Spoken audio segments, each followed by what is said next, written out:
Hi, everyone. Welcome to the Festival Foods Test Kitchen. I am Lauren. I'm one of the mealtime mentors here at Festival and registered dietitians, and I'm so excited to be here today with Jane Lowe. Jane is from the American Heart Association, and she is the development director for Northeast Wisconsin chapter. So, Jane, can you tell us just a little bit about the American Heart Association? Yeah, thank you so much for having me here today. We are a nonprofit started by six cardiologists almost 100 years ago. We are the oldest and largest nonprofit on a volunteer base that is based on fighting cardiovascular disease of heart disease and stroke. Our mission is to be a relentless force, and heart disease is the number one killer, followed by stroke worldwide. So we are a very important nonprofit here in not only Northeast Wisconsin, but the world. Awesome. Yeah, you guys do such great work. And can you tell a bit about who you serve? I think a lot of us think, oh, American Heart Association definitely targeted towards people that have heart disease, but what about for the rest of like the general population? Yeah, we serve everyone from, newborn babies all the way up to grandma and grandpa. Heart disease and stroke do not target a certain race, gender, age. Anybody can have it. And 80% of it is preventable. I know we're going to talk about a little bit more of ways to prevent heart disease a little bit later, but anybody can have it. It really doesn't, it's not biased to anybody. And you're talking a little bit about, how many people can have heart disease. Do you have some statistics to share with us on really how many people are affected by the different types of heart disease? Yeah. Like I said, 80% of it is preventable, but 1 in 3 people will have cardiovascular disease. So when Wow, you're in a room with 3 people, one of you will have it, which I just think is a shocking statistic. completely. Yes, that definitely affects either, yourself or definitely people that you know and that you love. Yeah. So you talked a little bit about risk factors. I think all of us think about, the things that we can't control, like if we're male or female, how old we are, maybe our family history. But can you talk a little bit more about what the controllable risk factors are? Yeah, there are many controllable factors. One of them is knowing your numbers. If you know your blood pressure, blood sugar, and your cholesterol, and you regularly check those are really easy ways to indicate if something is starting up or ways to kind of like keep your numbers in check. Poor diet is the number one risk factor here in the United States. Like sugar is the number one issue. I know a lot of people don't realize that sugar is literally in everything. And here at the AHA, we recommend 9 teaspoons for men and 6 teaspoons for women. And a lot of people get over their daily allowance in just the beverages that they're drinking, which you don't think about sugar sometimes in your iced teas and your Propels and Gatorades and things like that. But sugar is everywhere. That's why eating healthy fruits and vegetables are key to kind of lowering some of those risk factors. I know sodium is kind of just like sugar, it's hidden in everything too. So, just having a good diet, getting regular exercise, and making sure your mental health is good, because a lot of times mental health is right there with your physical health. Those are like those 3 main risk factors that we can do in our daily life that can help reduce heart disease. Yes, and it really doesn't have to be overly complicated. I know when we're thinking about, a heart healthy diet, you had mentioned sugar and sodium, but essentially if you're doing a lot of the right things, the sugar and sodium will ultimately just naturally be lower. So focusing on a lot of the important good for you foods. So just an overall healthy eating plan that includes a variety of fruits and vegetables. And when we say fruits and vegetables, I think a lot of us automatically think about fresh, right? But Mhm. really all forms of fruits and vegetables, matter. They have a lot of nutrients and are just as nutritious as fresh. So if we think about, canned without added sodium or frozen is a really great option too that is oftentimes a Mhm. lot more convenient. 100% juice. I mean, even, that count towards our daily recommendation for fruits and vegetables. So just trying to get those in really wherever you can. Whole grains are another thing too. So, we want to try to make at least half our grains whole grains each day, whether that's breads, pastas, and then even you think about oats and quinoa. Those are, great whole grains that you can incorporate into a lot of your different meals throughout the day. We talk a lot about dairy, obviously being in Wisconsin and looking for some of those lower fat options. So whether that's yogurt or milk, opting for lower fat, and also opting for things that don't have that added sugar, like you talked about. Lean meats and fish. So we talk, about, we all need protein, but choosing meats that are leaner, typically cuts that have round or loin in the name are going to be your leaner cuts of meat. And then obviously fish is fantastic for heart health, especially those fatty fish like salmon that have those heart healthy fats, those omega-3 fatty acids. Nuts and legumes, beans, those other sources of like that plant-based protein.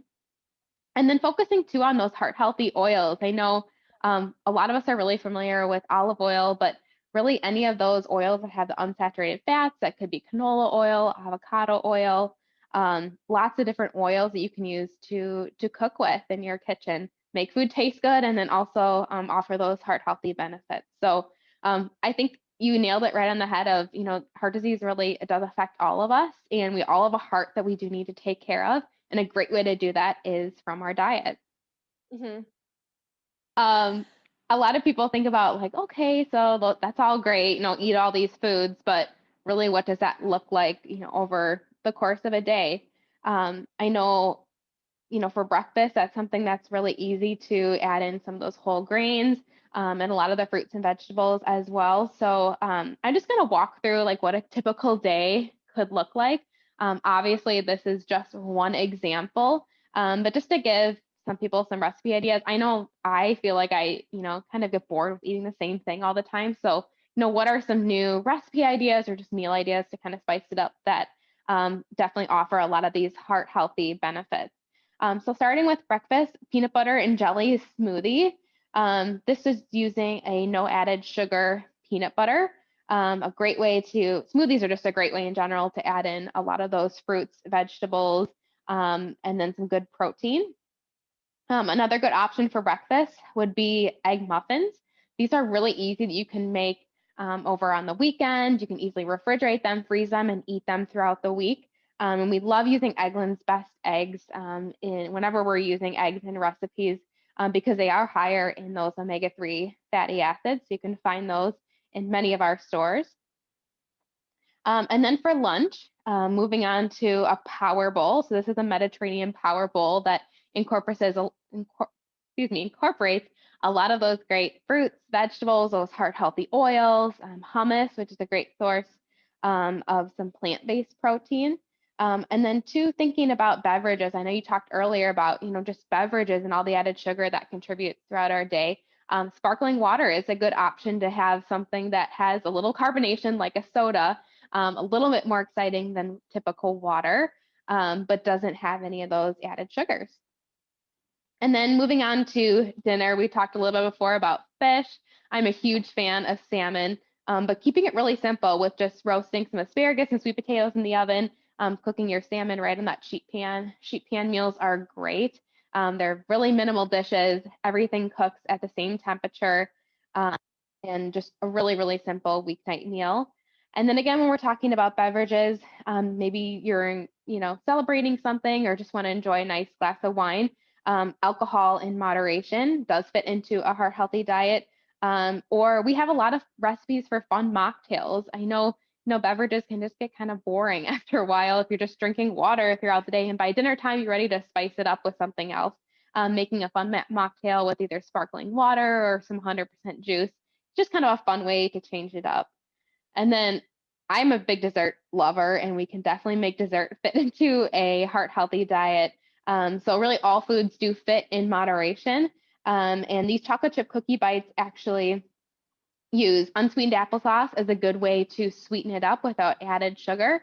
And then also uses some beans. So, a good way to add in some fiber and also cutting out some of the saturated fats you'd typically find in cookies and other desserts. So just an example of, what you could eat throughout the day, and just some new ideas. I love new ideas. I know I've enjoyed cooking at home, and I think cooking really, like, heart healthy habits start at a young age too. So I think getting the kids, grocery shopping with you, making the meal plans together and cooking together really instills those heart healthy habits from a young age, and it builds memories in the kitchen. I know some of my favorite memories are with my mom in the kitchen as a kid, and to recreate those healthy recipes as I'm older and sharing them with friends, I think it's just an awesome way to kind of keep that bonding time with the family as well. Totally. And I know you talked a little bit earlier about one of the controllable risk factors, just being our mental health in general. And having time to sit around the table or spend time in the kitchen cooking together, that all contributes towards that as well. So that's something else that is super important, just beyond even the nutrition piece. So we know a lot of people out there are looking for either new recipes, new resources to help get back in the kitchen and make meals together as a family or just eat more meals at home.